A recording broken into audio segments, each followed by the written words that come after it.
Hello friends, टीवीएल coaching के मेरे YouTube channel में आपका फिर से स्वागत है। यह जो वीडियो है साइंस से रिलेटेड, इसमें क्वेश्चन है। सभी क्वेश्चन बहुत ही इम्पोर्टेंट है। यह साइंस का वीडियो जो है पॉलिटेक्निक, पैरामेडिकल और आईटीआई दोनों में लागू हो सकता है। तो हम देखते हैं, क्वेश्चन की ओर चलते हैं। फर्स्ट क्वेश्चन है, प्रशीतक फ्रेऑन है, इनमें से कौन प्रशीतक फ्रेऑन है? तो इसका गुड आंसर होगा डाइक्लोरोमेथेन को हम प्रशीतक फ्रेऑन कहते हैं। यानी डाइक्लोरोमेथेन को हम प्रशीतक फ्रेऑन के नाम से जानते हैं। नेक्स्ट क्वेश्चन है, वायुमंडल में ओजोन ह्रास मुख्यतः किया जाता है। यानी वायुमंडल में ओजोन जो ओजोन परत होता है, उसमें ओजोन की जो कमी होती है वो किसके कारण होती है? तो CFC यानी क्लोरोफ्लोरोकार्बन के कारण ओजोन परत में क्षति होती है। नेक्स्ट क्वेश्चन है, निम्नलिखित में से कौन सी गैस फलों को कृत्रिम रूप से पकाने में प्रयोग की जाती है? कृत्रिम यानी बनावटी, मतलब इनमें से कौन ऐसी गैस है जो फलों को कृत्रिम रूप से पकाती है? तो इथिलीन जो गैस है, इथिलीन नामक गैस फल को कृत्रिम रूप से पकाती है। यही इथिलीन जो गैस के रूप में पाई जाती है और यह एक हार्मोन के रूप में भी काम करती है। आगे बढ़ते हैं अगले क्वेश्चन की ओर। आई होप आपको ये सारे सवाल समझ में आ रहे होंगे। नेक्स्ट क्वेश्चन है, शरीर की कैलोरी आवश्यकता गर्मी की अपेक्षा सर्दियों में बढ़ जाती है क्योंकि अधिक कैलोरी आवश्यक है। मतलब सवाल है, गर्मी के मौसम में हमारा शरीर कम कैलोरी की ऊर्जा चाहता है और ठंडी के दिन में अधिक चाहता है, क्यों? तो इसका गुड आंसर होगा, शरीर का ताप बनाने रखने के लिए हमको ठंडी के मौसम में अधिक कैलोरी की ऊर्जा लेनी पड़ती है। इसी तरह हम इसको अपने दैनिक जीवन में मिला भी चुके हैं। हम ठंडी के मौसम में थोड़ा अधिक खा लेते हैं, लेकिन गर्मी के मौसम में उतना खाया नहीं जाता है। आगे बढ़ते हैं अगले क्वेश्चन की ओर। अगला प्रश्न है, सिगरेट के धुएं का मुख्य प्रदूषक क्या है? यानी सिगरेट का से जो धुआं निकलता है उसमें मुख्य रूप से कौन सी गैस है जो वातावरण को प्रदूषित करती है? तो कार्बन मोनोऑक्साइड CO और निकोटीन दोनों मिलकर वायु को प्रदूषित करता है। अगला प्रश्न है, ग्रीन हाउस गैस है, मतलब किन गैसों को हम ग्रीन हाउस गैस कहते हैं?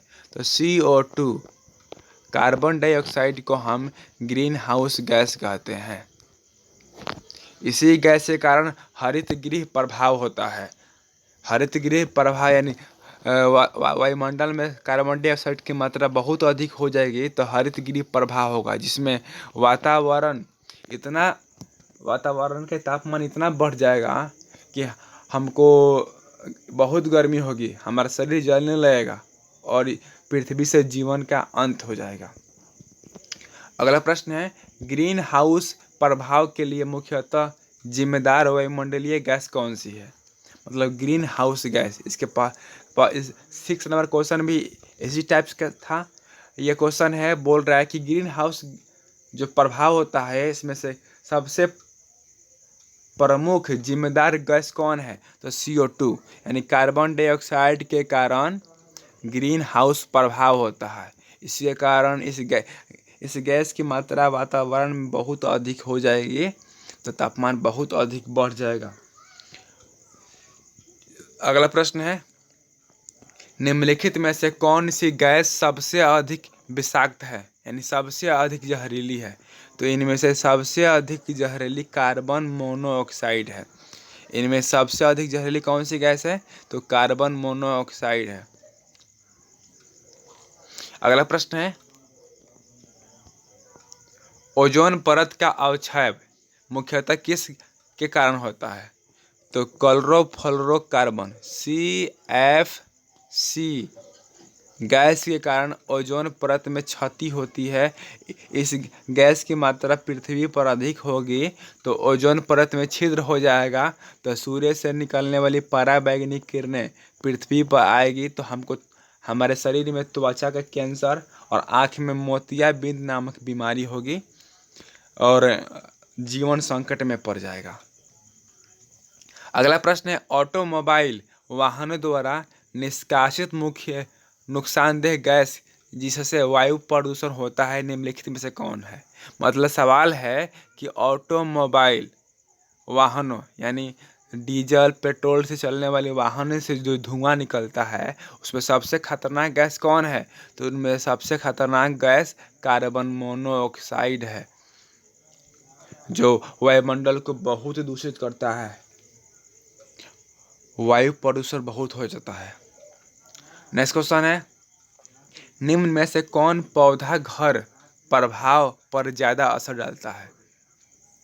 पौधा घर प्रभाव मतलब हरित गृह प्रभाव ही है, तो सबसे अधिक जलवाष्प जो होता है वाटर वेपर जो होता है यही अधिक प्रभाव डालता है। नेक्स्ट क्वेश्चन है, रात को पेड़ के नीचे सोने की सलाह नहीं दी जाती है क्योंकि तब इससे पेड़ पौधे जो होते हैं दिन में CO2 लेते हैं और O2 छोड़ते हैं, लेकिन रात को पेड़ पौधे भी O2 लेने लगते हैं। यदि हम पेड़ पौधे के नीचे सोते हैं तो हम भी O2 लेंगे, पेड़ पौधे भी O2 लेंगे तो O2 की कमी होने लगेगी, हमारा दम घुटने लगेगा, सांस लेने में कठिनाई होगी और हमारी मृत्यु भी हो जाएगी। इसी कारण कार्बन डाइऑक्साइड का मोचन होता है, कार्बन डाइऑक्साइड की कमी होती है। इसी कमी के कारण हमको रात को पेड़ के नीचे नहीं सोना चाहिए। आगे बढ़ते हैं अगले प्रश्न की ओर। जिंक फॉस्फाइड का आम तौर पर क्या प्रयोग होता है। तो जिंक फॉस्फाइड नामक रसायन का प्रयोग कृंतकनाशी के रूप में किया जाता है। मतलब जितने भी कीड़े मकोड़े होते हैं, कीड़े मकोड़े को मारने के लिए इस रसायन का प्रयोग किया जाता है। अगला प्रश्न है, प्रकृति में पारिस्थितिक तंत्र में निम्नलिखित में से किस तत्व का परसेंटेज सबसे अधिक है। तो पारिस्थितिक तंत्र जो है, आहार श्रृंखला जो है, सबसे पहले तो इसमें सन आता है, सूर्य भगवान आते हैं। उसके बाद उत्पादक में हरे पेड़ पौधे आते हैं। उसके बाद इसको शाकाहारी जीव खाता है, फिर इसको सर्वाहारी खाता है या मांसाहारी खाता है, इसी तरह आगे बढ़ता है यह। तो इसमें सबसे अधिक परसेंटेज किसका होता है, यानी जो पेड़ पौधे होते हैं उसमें सबसे अधिक कौन सी गैस वो ग्रहण करते हैं, तो नाइट्रोजन ग्रहण करते हैं, इसलिए नाइट्रोजन इसका गुड आंसर होगा। आगे बढ़ते हैं अगले प्रश्न की ओर। अगला प्रश्न बहुत ही इंपॉर्टेंट है, वायु का मुख्य घटक क्या है। तो वायुमंडल में 78% नाइट्रोजन है, 21% ऑक्सीजन है और 0.03% कार्बन डाइऑक्साइड है। इसके अलावा जितनी जो भी बचता है 0.07% इसमें जलवाष्प है, धूलकण है और अदर गैसेस भी है। तो वायुमंडल का मुख्य घटक क्या है, तो नाइट्रोजन जो है वायुमंडल का मुख्य घटक है, क्योंकि वायुमंडल में सबसे अधिक नाइट्रोजन पाया जाता है। अगला प्रश्न है, प्रथम विश्व युद्ध कब हुआ था। यह प्रश्न भूल से गलती से विज्ञान में आ गया है, सामाजिक विज्ञान का क्वेश्चन है। तो प्रथम विश्व युद्ध सर्वप्रथम 1914 में हुआ था।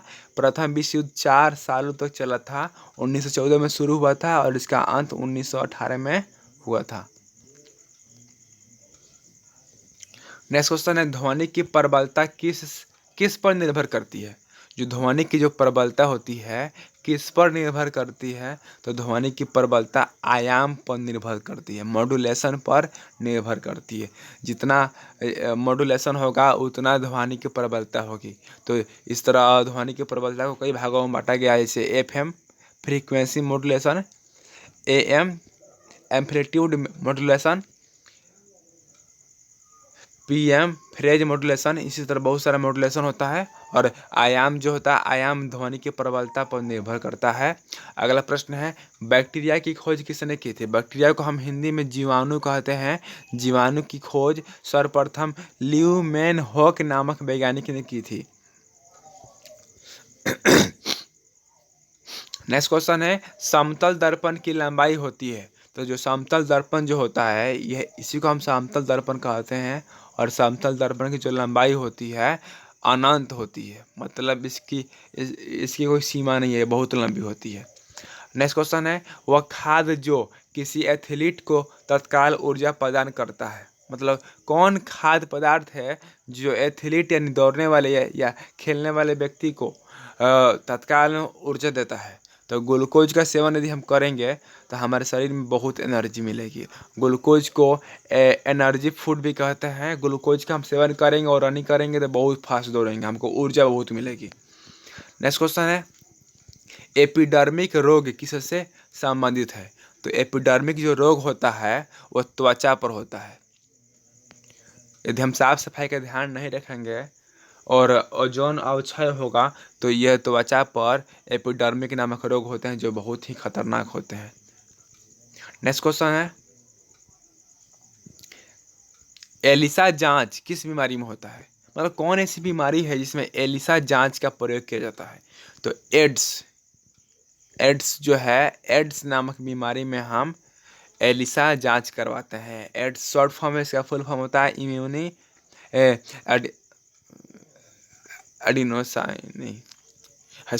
एक्वायर्ड इम्यूनी डिफिशियंसी सिंड्रोम, इसका फुल फॉर्म होता है acquired immune deficiency syndrome.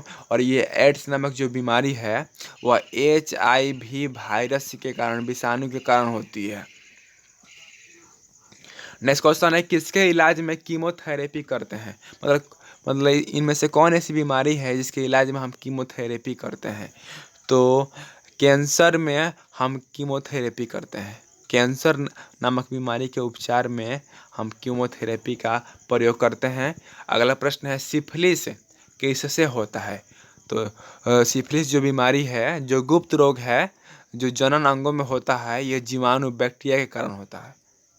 Syphilis, gonorrhoea, herpes ये सब बीमारी है जो गुप्त रोग है। एड्स भी गुप्त रोग है। ये जो जनन अंगों में होता है वो जो बहुत ही खतरनाक है। अगला प्रश्न है, उत्प्रेरक कैटेलिक वह पदार्थ है जो, मतलब उत्प्रेरक का काम क्या है? तो उत्प्रेरक जो है अभिक्रिया को दर को बढ़ाता है। उत्प्रेरक का काम ज़्यादा नहीं है, थोड़ा सा ही है। ये काम क्या करता है? अभिक्रिया की दर को बढ़ाता है।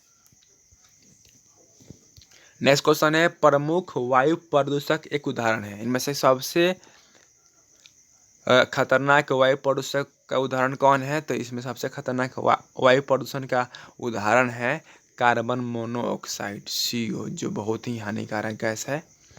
नेक्स्ट क्वेश्चन की ओर बढ़ते हैं। अगला क्वेश्चन है, तंबाकू का धुआं स्वास्थ्य के लिए हानिकारक है क्योंकि उसमें होता है, मतलब तंबाकू यानी खैनी के धुआं में कौन ऐसा पदार्थ होता है जो हमारे लिए बहुत ही हानिकारक है?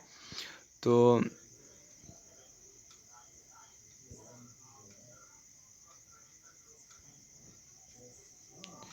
तंबाकू में निकोटीन नामक पदार्थ होता है जो हमारे लिए बहुत ही हानिकारक है। अगला प्रश्न है, खाद्य परिरक्षण के रूप में सबसे अधिक प्रयोग होने वाला पदार्थ है। मतलब कौन ऐसा पदार्थ है जो भोजन को बासी होने से, खराब होने से बचाता है? तो यदि हम भोजन में बेंजोइक एसिड का, सोडियम लवण का यदि प्रयोग करें तो हमारा भोजन जल्दी बासी नहीं होगा।